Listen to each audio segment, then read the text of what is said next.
video lagi ada. Kita mahu juga pekerjaan orang. Yang benar bukan saya yang jemput mati kampung di Pegah Abang. Betul. Yang itu baru jadi orang menampung bawa sakun dengan halua. Jawab. Malam kedua aku turai malam kedua yang ku jenara. Ini malam depan yang kajian turai kemang.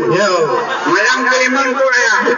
Malam keenam ku kerja. Malam ketujuh untuk hijab. Malam ku cucu lagi pada aku dalam payah. Malam ku mujidian lebat di nampak meriah. Hari itu baru tujuh PE sampai melemah tangga. Jangan hanya laju bangga hubungan kuah di pepeh gajah.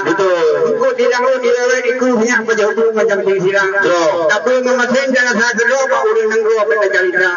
Baik pegah-pegah pak urang itu mangkut di pekem tengok mana kata-kata. Oh no di dia bawa tuan jinut petipan dinan juga nah. Saja itu. Pertama apa pada lagi. Beranak pinak lah karena bambu bermenantu karena pohon. Beranak pinak tahu tentu bermenantu tahun dua. Benar bukti kedang yang dia saja. Oh kata hadara baru cepat kulit tu kena dikue pada. Tentu kamu daya dormo. Ia boleh penuh oleh yang kepala pulang ke kata. Oh tamu tentu lemah lembut sekedar patut tak pemulia. Kadang tinggal boleh tu sebagai guru kedua kata ada baik perut buka. Kamu tenang-tenang dalam bimbingan Allah Taala. Amin. Kerja ulang ni hai dapat berapa laju tentu pacaran berada.